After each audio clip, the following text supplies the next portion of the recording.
Champagne is reserved for our priority guests, sir. Rachel, freeze the airline contract. Preserve every recording. Understood, Mr. Reed. The board is joining now. Bluecrest Flight 2740 had leveled off at 33,000 feet when the first-class cabin settled into the quiet the airline promised in its advertisements.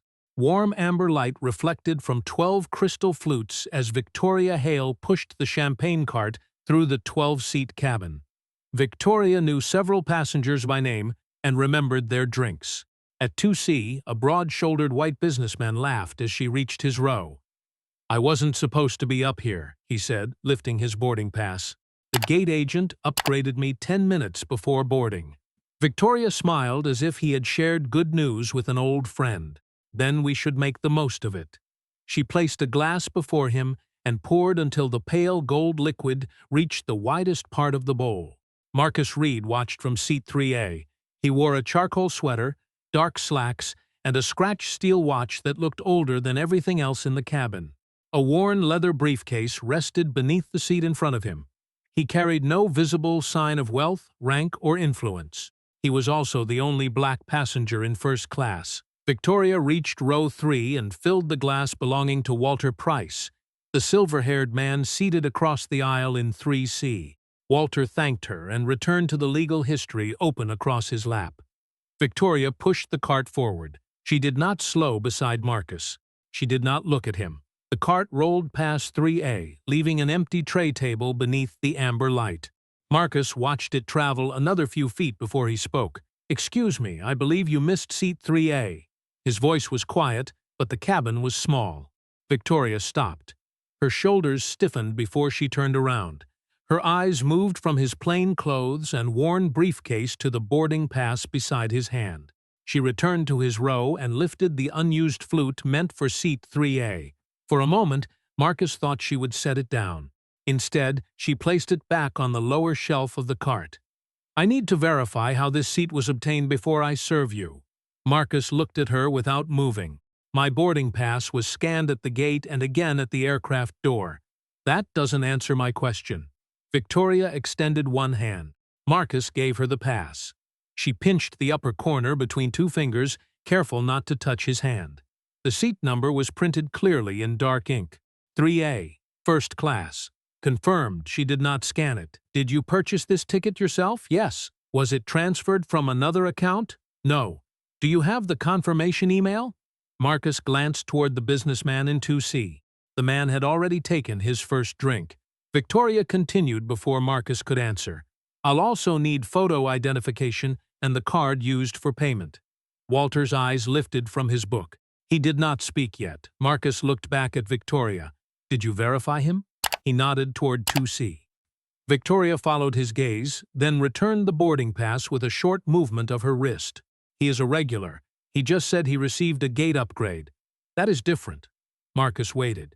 Victoria seemed to expect an argument, but he offered only a question. "What fact makes it different?" A faint line appeared between her brows. She turned the tablet mounted to the cart toward herself and opened the passenger record for seat 3A. Marcus could see the screen from where he sat. His reservation showed no warning, no payment issue, no security notice, and no request for additional verification.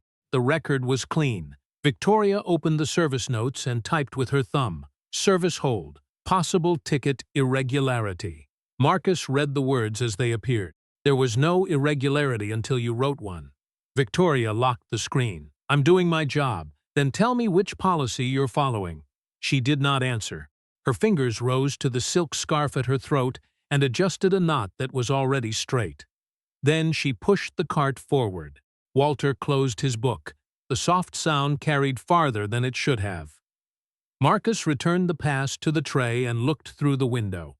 He recognized the pattern. A pause held too long, a question asked of only one person, and a rule invented after an excuse was needed. Victoria disappeared behind the galley curtain, believing the note gave her control. Within an hour, headquarters would freeze the tablet and preserve every word and timestamp. For now, 11 glasses reflected the warm cabin lights. The 12th place remained empty. 90 minutes earlier, Nashville International Airport carried the tired energy of a weekday morning. Suitcases rattled over polished tile. Coffee machines hissed behind crowded counters. Above gate B-17, the departure screen showed Bluecrest Flight 2740 to Philadelphia boarding on time. Marcus Reed sat alone near the windows of the first-class lounge, a leather briefcase against his shoe and a thin folder open across his lap. Nothing in the passenger record attached to Seat 3A identified him as Bluecrest's chief executive officer. The system did not display professions or corporate titles to cabin crews. No one had altered his name, hidden his fare, or created a false booking. To the employees preparing the aircraft, he was exactly what the record said: Marcus Reed, Seat 3A, paid first-class fare. A small group at headquarters knew he was traveling, but the crew did not. This was his 17th unannounced service review in 30 months, and he had never used one to trap an employee.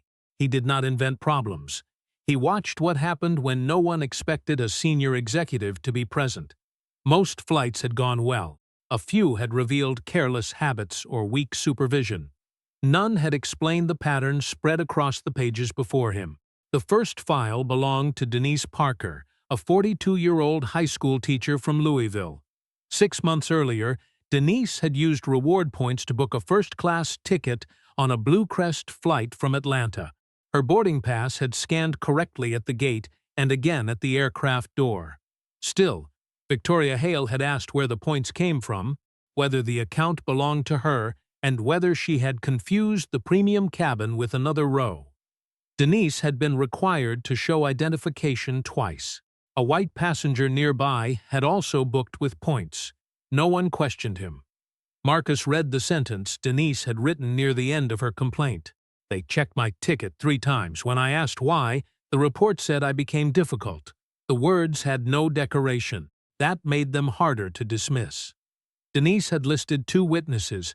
She had attached a photograph of her boarding pass and included the time of the interaction. No one from Bluecrest had called either witness. Beneath her statement sat the regional manager's decision, signed electronically by Thomas Grady. No evidence of unequal treatment. Passenger misunderstood routine verification.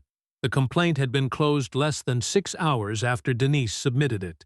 Marcus turned the page. 9 other reports followed. Different airports, different crews, similar language. Passengers described being asked to prove upgrades already confirmed by the system, being moved for frequent flyers, or being labeled uncooperative after asking why extra checks applied only to them. Most were black. 2 complaints came from multiracial couples, whose reservations had been questioned only after staff saw them together. The closing notes were nearly identical: routine verification, crew discretion, misunderstanding, insufficient evidence. Marcus watched a Bluecrest aircraft taxi beyond the glass. He had not boarded Flight 2740 to catch Victoria Hale making a mistake. He wanted to understand why separate complaints kept disappearing beneath the same phrases. A single employee could make a poor decision. A system taught people which decisions would be protected.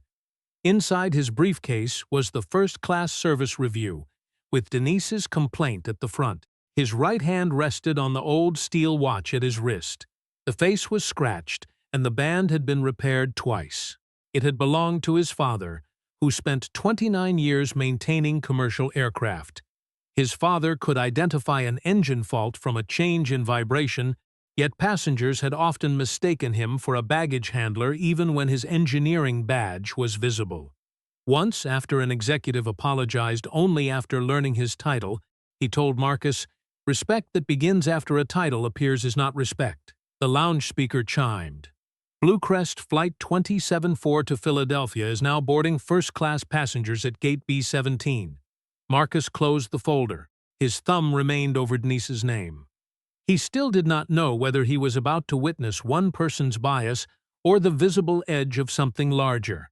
He folded her complaint, placed it at the front of the view, slid the folder into his briefcase, and walked toward the gate. Victoria Hale stood at the entrance to first class, with one hand resting lightly against the galley wall, greeting passengers as if she were welcoming them into a private home. She knew which names deserved warmth before checking the boarding passes. "Good morning, Mr. Langley. Back to Philadelphia already?" she asked the consultant in the gray suit. When a woman in a cream coat struggled with her carry-on, Victoria stepped forward at once and lifted it into the overhead compartment. "Same seat as last month," she said. "We saved the left side for you." The woman smiled, pleased to be remembered. Marcus watched these exchanges as the boarding line moved forward. They were small gestures, polished by repetition, but together they sent a clear message. Some passengers had been expected. When Marcus reached the doorway, Victoria looked at his face before she looked at his boarding pass. Her smile did not vanish. It thinned, losing the warmth she had offered everyone ahead of him. "Are you sure you're boarding through the correct cabin?" she asked. The question was quiet enough to sound helpful, yet loud enough for the couple behind Marcus to hear. Marcus handed her the pass. "Seat 3A. Victoria placed it beneath the scanner. The device flashed green immediately and gave a soft confirmation tone. On the screen appeared his name, seat number, and fare class. Nothing else. Victoria kept looking at the display as though waiting for it to correct itself. 1 second passed, then another. Marcus did not ask why she was holding him there. He simply waited. At last she returned the pass and stepped aside. Straight ahead. There was no welcome, no use of his name, no mention of the seat by the window. Marcus continued into the cabin. Marcus placed his leather briefcase in the overhead compartment above row 3. Victoria had followed him a few steps into the cabin. Without looking directly at him, she called toward Evan Cole, who was helping passengers near the front galley. "Make sure that courier bag doesn't block the premium luggage space." Evan glanced toward the compartment. Marcus turned. "It's my briefcase." Victoria's eyes met his for less than a second. She did not apologize or correct herself. Instead, she smiled at the passenger approaching behind him. "Welcome back, Mrs. Ford. Let me help you with that coat." Marcus lowered himself into seat 3A and set his boarding pass on the armrest. Brooke Jensen stood near the galley with a service tablet. She had watched the scanner turn green. Now she opened the passenger record for 3A and checked the details again. Fully paid fare, confirmed seat, no security notice, no customer service alert, no request for identity verification. She approached Victoria and lowered her voice. "His ticket is fully confirmed. No alerts." Victoria continued arranging bottled water in the service drawer. "I know what the system says." Brooke waited for an explanation. None came. Victoria adjusted the silk scarf at her throat, even though the knot was already centered, then walked back into the cabin. Boarding continued. Overhead compartments clicked shut. Seatbelts fastened. Marcus opened the folder from his briefcase and began reading the first-class service review. Denise Parker's complaint rested beneath the cover page. He underlined one sentence and made a note in the margin. Victoria passed row 3 twice. Each time her eyes shifted toward him. On the third pass, she stopped beside Brooke. "Why does he keep watching us?" Brooke looked at Marcus. His attention remained on the documents in his lap. "He isn't," she said. "He's reading." Victoria pressed the stylus between her fingers. The plastic bent slightly under the pressure. Victoria knew how to manage either apology or anger. Marcus offered neither, leaving her without the reaction she expected. The cabin door closed. The safety announcement began, and Bluecrest Flight 2740 pushed away from gate B17. As the terminal windows slid past, Victoria opened the record for seat 3A once more. The official sections remained clear. She opened the private service notes, then closed them without typing. Marcus had not complained, refused an instruction, or caused a delay. The aircraft had not yet left the ground, but Victoria had already begun creating a story about him. 20 minutes after takeoff, the unsupported service hold remained on Marcus's record, so he asked what Victoria still claimed needed verification. Victoria drew a slow breath through her nose. Whether the reservation was purchased correctly. Premium cabins sometimes involve transferred tickets, unauthorized upgrades, or account misuse. Marcus glanced toward the white businessman in 2C, who had openly announced receiving a free upgrade at the gate. His champagne glass was already half empty. "Please show me the policy that requires this verification." Crew members are permitted to use professional judgment when something requires additional review. Walter Price lowered the book resting on his lap. His pass has been checked 3 times, he said. Mine has not been questioned once. Victoria turned toward him. Her service smile returned, but the warmth did not. Sir, I have 14 years of experience. Walter removed his reading glasses. Experience is not evidence. Her fingers moved faster across the tablet. She opened Marcus's service record and typed beneath the earlier note. Passenger became agitated during routine verification. Marcus saw the sentence before she angled the screen away. His voice remained level. Please record what I did, not what you expected me to do. Victoria locked the device. Your resistance is making a simple process more difficult. I asked for the policy, and I told you the crew has discretion. Discretion should still have a reason. Victoria stepped closer until the edge of the cart touched Marcus's armrest. She spoke over him each time he tried to finish a sentence. You need to cooperate. I am seated in the seat printed on my ticket. Cooperation means following instructions. You have not explained the instruction. The quieter Marcus remained, the more Victoria's composure tightened. She had already written that he was agitated. Now she needed him to become the passenger described in her report. She raised her voice just enough for the nearby rows to hear. Sir, I am trying to resolve this without creating a larger issue. Marcus looked at her for a moment, then turned toward the window. He folded his hands over the closed folder in his lap. Victoria waited for another response. None came. She pushed the cart back toward the galley with quick, controlled movements. Evan Cole was arranging coffee cups when she entered. Tell him we can move him to 9B until his booking is confirmed. Evan stopped. Move him out of first class? Temporarily. He opened the passenger list on his tablet. Marcus's reservation appeared immediately. There's nothing to confirm. His ticket is valid. Victoria pulled open a drawer harder than necessary. The glasses inside clicked together. Then he should have no problem cooperating. Evan looked toward the curtain separating the galley from the cabin. What exactly am I supposed to tell him? Tell him 9B is available while we complete the review. What review? Victoria faced him. The one I'm instructing you to conduct. Evan's mouth tightened. He carried the tablet into the cabin and stopped beside Marcus. Mr. Reed, we have an available seat in premium economy, seat 9B. The lead attendant would like you to move there while your reservation is reviewed. Marcus looked up. Evan glanced at the screen. He could have softened the truth or hidden behind policy. Instead, he answered quietly. No, sir. Is there an alert attached to my booking? No. Then I'm remaining in it. Evan nodded once. Understood. When he returned, Victoria was waiting beside the coffee station. Well, he's staying in 3A. Did he refuse? He asked whether the seat was invalid. It isn't. Victoria stared through the narrow opening in the curtain. Marcus had turned back toward the window. His shoulders were relaxed. He was not watching her, arguing with her, or asking other passengers to take his side. That calm felt less like surrender than dismissal. Why won't he acknowledge me? She asked. Brooke Jensen looked up from the service counter. He did.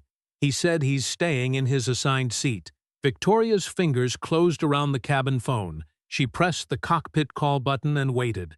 When the captain answered, her voice became calm again. We may have a first-class passenger refusing crew direction. By changing a few words, Victoria turned a valid seat into a disciplinary problem and a quiet question into an act of defiance. Walter Price closed his book and placed it flat across his knees. He did not raise his voice or turn the moment into a speech. He simply began with the facts. His ticket is valid. There is no fraud alert attached to his reservation.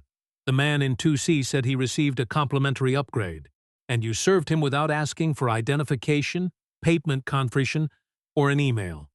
Victoria stood beside the service cart with one hand resting on the tablet. Her expression remained composed, but a pulse moved in her jaw. Walter continued, Mr. Reed has not left his seat. He has not raised his voice. He has not threatened anyone. You entered the word agitated before he did anything that could reasonably be described that way. A few heads turned toward row 3. Marcus remained by the window, his boarding pass still visible on the tray table. Walter looked directly at Victoria. What instruction is he refusing, other than leaving the seat he purchased? Victoria's smile narrowed. Sir, this does not concern you. Walter did not argue. He took out his phone, opened a blank note, and typed the flight number, the time, and the seat assignments involved. The quiet movement unsettled her more than another challenge would have. From the first row of premium economy, just beyond the open curtain, Maya Collins had already been watching. She was a black emergency room nurse traveling home after a medical conference, and she had heard Victoria ask Marcus whether he belonged in the correct cabin before the aircraft left the gate. At the time, Maya had told herself it might be careless wording. Then she heard the phrase refusing crew direction. She knew how quickly a description could become a record, and how quickly a record could become the only version anyone believed. Maya lifted her phone and began recording. The camera found Marcus first. He was seated, shoulders level, hands resting near the closed folder in his lap. His boarding pass lay on the tray. Then the frame shifted to Victoria, blocking part of the aisle, the tablet held close to her chest. Evan stood near the galley curtain, and Walter's voice remained clear as he repeated that the reservation was valid. Victoria noticed the phone. "Mom, please put that away." Maya kept her voice calm. "I'm not interfering with service." Victoria looked toward Brooke. "Come with me." Inside the galley, she opened the incident report and angled the screen so Brooke could see it. Confirmed that he made an aggressive hand gesture when I asked for his identification. Brooke looked through the curtain. Marcus was wiping a small patch of condensation from the window with a paper napkin. He was not watching them. "I didn't see that." Victoria lowered her voice. "I'm asking you to support the lead report." Brooke's eyes moved back to the tablet. The statement was already written. All Victoria needed was a second employee to make it look official. "I can't sign something I didn't see." The words came out softly, but they changed the air between them. Victoria stared at her. Brooke had worked under her for nearly a year and had never refused a direct request. "This is about crew unity," Victoria said. "No," Brooke replied. "This is about what happened." Victoria locked the tablet and turned away. Through the curtain she could see Maya recording, Walter typing, Evan avoiding her eyes, and Marcus still sitting in silence. The report called him agitated, yet every visible detail contradicted it. If she apologized now, everyone would understand that she had created the conflict herself. She would lose control of the cabin and, worse, lose the authority she believed came with never admitting uncertainty. Her gaze settled on the unopened bottle of champagne in the service rack. She pulled it free and placed a clean glass on a tray. Brooke watched her. "What are you doing?" Victoria checked her reflection in the polished metal door, smoothed the front of her vest, and arranged a professional smile across her face. Ending this, she stepped through the curtain carrying the bottle and glass. Her posture was perfect. Her grip was not. The knuckles around the neck of the bottle had gone pale. Victoria returned to row 3 carrying a fresh bottle of champagne and a single crystal flute. Her smile had settled back into place, smooth enough to fool anyone who had missed the last 20 minutes. Marcus watched her approach without changing his posture. Walter lowered his phone. Maya kept recording. Brooke followed several steps behind the service cart, her eyes fixed on Victoria's hands. Victoria unfolded Marcus's tray table herself and placed the empty glass in the center. "You asked for champagne." Marcus looked at the glass, then at her. "Thank you. You can leave it there." Victoria opened the bottle and poured. Marcus waited until the glass was nearly full. "That's enough." Victoria kept pouring. Champagne climbed toward the rim. Marcus did not reach for the glass. His hands remained on either side of the folder in front of him. "Victoria," Brooke said from behind the cart. "Stop pouring." Victoria heard her. The slight movement in her eyes made that clear. She looked directly at Marcus and continued for 2 more seconds. The champagne reached the rim, gathered in a trembling curve, then spilled over. It ran across the tray table in a bright sheet, soaked the pages of the first-class service review, and poured over the edge onto Marcus's charcoal sweater and dark slacks. Cold liquid spread across his lap. A sharp, sweet scent filled the row. The glass had not moved and Marcus had never touched it. She lifted the bottle upright and stepped back. "He moved the glass while I was pouring." She said it loudly, before anyone else could speak, as though speed might turn the statement into fact. Maya's phone was still raised. Its camera had captured the whole sequence. Marcus's hands were visible several inches from the glass. Victoria turned toward Evan. "You saw that?" Evan stood near the aisle with his tablet against his chest. His eyes moved from Victoria to the overflowing glass, then to Marcus's hands. For several seconds, he said nothing. Victoria's expression sharpened. She was not asking what he had witnessed. She was telling him which version needed support. "Evan, no," he said. He didn't touch it. Something shifted in the cabin. It was not noise. It was the sudden absence of uncertainty. Victoria stared at him, but Evan did not take the words back. Marcus reached for a stack of napkins. He did not shout or demand an apology. He pressed the paper against the wet folder, working from the edges inward, trying to keep the ink from spreading. Beneath the tray, his right hand began to tremble. He caught his wrist with his left hand and held it still against his leg. The movement remained hidden from most of the cabin. Walter saw it. His face tightened, though he said nothing. Marcus lifted the top page. Champagne had soaked through Denise Parker's complaint. Her name, printed near the upper corner, dissolved into a blue smear. He stared at it longer than he meant to. The wet sweater barely registered. Denise had supplied a ticket, witness names, and a written account, yet Bluecrest had erased her complaint in 6 hours because no executive or camera forced anyone to look. Her report had disappeared in 6 hours. Walter rose halfway from his seat, steadying himself on the armrest. "The glass stayed still," he said. His hand stayed on the tray. 3 of us saw it, and 1 camera recorded it. Brooke stepped forward. "That's what I saw." Evan nodded. "Me too." Victoria's face lost some of its color. "Everyone needs to return to their responsibilities and stop making this more serious than it is." Marcus lifted his boarding pass from the soaked papers and placed it on the dry edge of the armrest. Then he looked at Victoria. His voice remained controlled, though the strain beneath it was no longer invisible. "Please preserve the tablet exactly as it is." Victoria opened her mouth, but no answer came. For the first time since he entered the cabin, she seemed unsure which words would protect her. Marcus took out his phone. The screen illuminated his face as he selected Lena Brooks' name. He was not calling to demand that anyone be fired. He was calling before his title changed their behavior, before explanations were rewritten, and before another complaint disappeared beneath a convenient sentence. Lena Brooks answered on the second ring. "Marcus." He kept his eyes on the soaked folder while he spoke. His voice carried no anger, only the measured precision she had learned to fear. "Bluecrest 2740, Nashville to Philadelphia, seat 3A. Lena moved away from the conference table in her office and closed the glass door behind her. "What happened?" Marcus gave her facts in the order they occurred.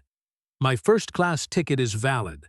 The lead attendant refused service and questioned how I obtained the seat. She directed another crew member to move me to 9B, then entered a note describing me as agitated. A few minutes ago, she continued pouring champagne after being told to stop. It overflowed onto me and the documents in front of me. She claimed I moved the glass. Lena was already opening the flight operations system. Witnesses? 3. One passenger recorded the entire pour. Her fingers paused over the keyboard. Are you safe? Marcus looked at Victoria, who stood near the service cart with the locked tablet pressed against her vest. Walter remained beside him. Brooke and Evan had not left the aisle. Yes. Do you want human resources waiting at the gate? Not yet. Tell me what you need. Marcus wiped another line of champagne from Denise Parker's complaint. The ink continued to spread beneath the napkin. Freeze the crew log. Lena entered the command. Done. Have the captain secure the tablet and verify the evidence. Understood. Pull every complaint connected to Victoria Hale and Thomas Grady. Lena stopped typing for half a second. Thomas Grady was not cabin crew. He was a regional manager with the authority to close complaints before they reached corporate ethics. Marcus continued before she could ask why. Preserve the record before anyone learns who I am. Lena understood immediately. Once the crew discovered the identity of the passenger in 3A, every apology, explanation, and memory might change. She ended the call and opened the complaint archive. Victoria Hale's name appeared in 3 earlier files. Denise Parker's was the newest. The other 2 described the same pattern. Extra proof demanded from a black traveler and a multiracial couple displaced for a frequent flyer. Thomas Grady had closed all three. Lena opened the oldest case. A passenger had attached a 40-second video showing Victoria examining one boarding pass while allowing two nearby passengers to proceed without additional questions. Thomas's final note read, "No independent evidence supports unequal treatment." The attached video had never been forwarded to ethics. No one had interviewed the person who recorded it. Lena felt a familiar pressure gather behind her eyes. This was no longer one bad decision at 33,000 feet. Someone had seen the pattern and taught the system not to see it. In the cabin, Victoria opened her tablet. She glanced toward Marcus, then entered the service notes, likely intending to add context before the captain arrived. The screen faded to gray. Record preservation active. Editing disabled. Neither tapping nor restarting restored access. Brooke saw it over Victoria's shoulder. Evan saw it from the opposite side of the galley. "Who locked this?" Victoria asked. Neither answered. "Brooke, did you report something?" Brooke shook her head. "No." Victoria looked toward Marcus. He had placed his phone face down beside the wet boarding pass. His expression revealed nothing. At the front of the aircraft, a secure operations message appeared on Captain Daniel Hart's display. It confirmed 3 points. The reservation for seat 3A was valid and had never carried a fraud warning. The cabin service record had been frozen as part of an active evidence preservation order. The passenger was Marcus Reed, Chief Executive Officer and controlling shareholder of Bluecrest Airlines. Beneath those details was one final instruction: verify independently. Do not rely on title as evidence. Daniel read the message twice. The crew report he had received described a passenger refusing instructions. The operations record described an employee-generated ticket concern unsupported by the system. He looked toward his first officer. "You have the aircraft. I have the aircraft." Daniel removed his headset, straightened his uniform jacket, and opened the cockpit door. Victoria heard the latch release and turned toward the front. Relief crossed her face. She believed the captain had come to restore her authority. Daniel stepped into the cabin carrying a secured copy of the passenger log. He did not look at Marcus first. He looked at the locked tablet in Victoria's hands. Captain Daniel Hart stepped into the first-class cabin with the passenger log in one hand. Victoria turned toward him, relief flashing across her face before she arranged it into professional concern. "Captain, I'm glad you are here. We have a passenger refusing crew instructions." Daniel did not look at Marcus. He looked at the tablet in Victoria's hands. "Did the system flag seat 3A before you entered your note?" Victoria answered too quickly. "Yes." The concern began during boarding. Daniel opened the frozen log. The first note was entered 18 minutes after the cabin door closed. He turned the screen toward her. Before that, the reservation was clean. Victoria studied the timestamp. "The scanner can miss things. I noticed inconsistencies." "Where is the original system alert?" Daniel asked. The cabin seemed to shrink around the question.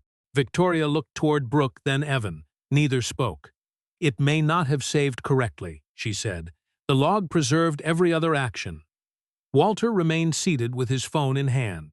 Maya kept Daniel and Victoria in the same frame. Marcus sat beside the soaked folder, his hand resting over the blurred name on Denise Parker's complaint. Daniel continued. "You also reported that Mr. Reed moved the glass while you were pouring." "He did," Victoria said. "He shifted it toward me." Maya rose halfway. "Captain, I recorded the entire thing." She handed him the phone. Daniel watched the video. The glass remained centered on the tray. Marcus's hands stayed several inches away. Victoria kept pouring after the champagne reached the rim. He replayed it with audio. Marcus's voice came through clearly. "That's enough."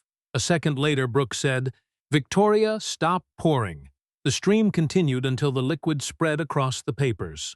Daniel returned the phone. "You said you stopped when asked?" Victoria's face tightened. "It happened quickly. The video shows otherwise." Daniel turned to Evan. "Did Mr. Reed move the glass?" Evan looked at Victoria. For a moment, obedience returned to his face. Then he looked at Marcus's wet clothes and the camera that had captured what silence would allow. "No, Captain." His voice was quiet but firm. "He never touched it." Victoria stared at him as if the betrayal mattered more than the lie. "You were behind me. I could see the tray," Evan said. Daniel nodded, then faced Brooke. "Take custody of the tablet." Victoria's fingers closed around it. "Captain, I'm the lead attendant." "Not for the remainder of this flight." Brooke stepped forward. Victoria had to place the device into the hands of the employee she had tried to pressure into confirming a false report. The transfer lasted only a second, yet the balance in the cabin changed with it. Brooke secured the tablet against her chest. Daniel told Victoria to remain on the forward galley jump seat and have no further contact with the passengers involved unless required for safety. There was no applause. No one celebrated. The only sounds were the engines, the tablet's lock tone, and the curtain sliding shut behind Victoria. Daniel waited until she was seated before turning to Marcus. "Mr. Reed, Bluecrest Airlines owes you an apology." Victoria heard the name from behind the curtain but did not seem to understand. Daniel continued. "Corporate Operations has confirmed that Mr. Reed is the company's chief executive officer and controlling shareholder." The cabin went still. Victoria leaned forward, staring through the opening as though a title had transformed the man in 3A into someone she could finally see. Marcus met her gaze. "My title did not validate the ticket," he said. "The scanner did." Daniel asked what he needed. Marcus looked at the soaked documents. "Water, please, and a moisture-resistant bag if there's one in the emergency kit." Brooke brought both. As she handed him the bag, her voice lowered. "I should have spoken when she scanned your pass the second time." Marcus slid Denise's complaint inside. "You told the truth when it became dangerous." Brooke's eyes dropped. "Next time, speak before someone has to endure the whole pattern." The captain announced their descent into Philadelphia. Outside, the clouds opened over the city. Behind the curtain, Victoria sat alone. In the aisle, Brooke held the locked tablet that had once allowed Victoria to define the story. Bluecrest Flight 2740 reached Philadelphia shortly before noon. Human Resources, a union representative, and the station manager met the crew at the gate. Victoria was placed on paid suspension. Her badge and system access were disabled, and she was barred from contacting witnesses. Evan was removed from the schedule, while Brooke transferred the sealed tablet to corporate security and gave her statement. An outside investigator began interviews that afternoon. Marcus did not interfere because he wanted the record, not fear of his title, to determine the consequences. 3 days later, Thomas Grady sat at the far end of the executive conference room at Bluecrest headquarters. He wore a dark suit and kept both hands around a paper cup of coffee that had gone untouched. A draft statement lay before every board member. Its opening sentence read, "One employee acted in a manner inconsistent with the long-stand values of Bluecrest Airlines." Marcus read it twice, then placed it face down. "Who closed Denise Parker's complaint?" Thomas shifted in his chair. "My office did. The information available at the time did not support a finding of unequal treatment." Lena Brooks touched the control beside her laptop. Denise's file appeared on the wall display. "2 witness phone numbers," she said. "A photograph of the boarding pass. An email sent the same day. A 40-second video. Your electronic signature closing the case 5 hours and 47 minutes after it was submitted." Thomas looked toward the screen. The material was inconclusive. "Who called the witnesses?" Marcus asked. Thomas said nothing. The conference room door opened. Denise Parker entered with Lena's assistant and took the empty seat opposite Thomas. She carried a printed copy of the response Bluecrest had sent her 6 months earlier. Marcus had not told her that her complaint had been inside his briefcase on Flight 2740. Denise unfolded the letter and read one sentence aloud. "Our review found no evidence that service standards were applied unequally." She lowered the paper. "Who did you speak to before writing this?" Thomas glanced toward the company's legal counsel, but no one answered for him. "We followed the standard review process," he said. "That isn't a name," Denise replied. The room went still. She turned to Marcus. Her expression was controlled, but disappointment sat plainly behind it. "When it happened to me, I was only a passenger with a valid ticket. No one important was sitting in my seat, so the story ended." Marcus felt the sentence land harder than anything Victoria had said aboard the aircraft. He had spent 3 days reviewing failures made by other people.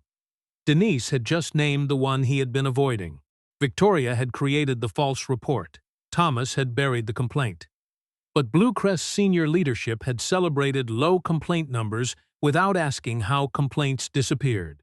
Marcus had presented those numbers to the board himself. Several directors argued that the investigation should remain focused on Victoria and Thomas. Marcus refused. "They made the decisions," he said. "We built the system that rewarded the absence of problems without checking whether the problems were being erased." He signed 2 documents that afternoon. The first authorized disciplinary decisions based on the independent investigation.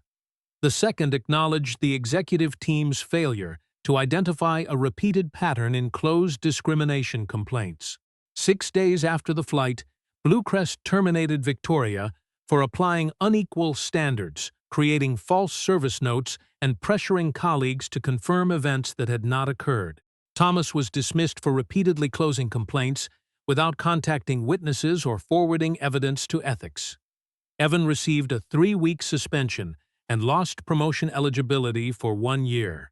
Telling the truth preserved his job but did not erase his earlier compliance. Brooke avoided discipline but completed early intervention training because her initial silence had helped the situation grow. Maya released her video only after investigators preserved the original file. Within hours, the story spread across national media. Headlines focused on a black CEO facing discrimination aboard his own airline. Marcus rejected that framing in Bluecrest's public statement. "The company did not first fail when it mistreated me," he said. "It failed when Denise Parker and others told us what happened, and we chose not to listen." Bluecrest reopened all 10 complaints connected to the same pattern. Late that evening, after the media team had gone home, Marcus sat alone in his office with a blank sheet of company stationery. He began writing an apology to Denise by hand. He did not send it to public relations for approval. In the months after Flight 2740, Bluecrest changed more than the names on an employee roster. Marcus refused to approve a campaign built around promises, slogans, or images of smiling passengers. He wanted rules that remained in place when no executive was watching. Bluecrest required objective reasons for extra verification, 2-department review of discrimination complaints, witness contact before closure, and intervention from employees who saw improper treatment. An outside civil rights organization would audit both the complaints and the language used to close them each year. Marcus understood that policies could not remove every prejudice from an individual mind. They could, however, make prejudice harder to disguise as professional judgment. 4 months later, he boarded Bluecrest Flight 611 from Detroit to Denver. He wore plain clothes and his father's scratched steel watch. Marcus sat in 3C, 2 rows behind the entrance to first class, and opened a magazine he had no intention of reading. He watched the boarding process through the narrow space between the seats.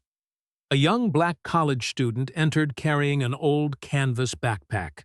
He wore a navy hoodie beneath a light jacket and checked his boarding pass twice while walking, as though the seat number might change if he looked away. The hesitation in his movements was familiar.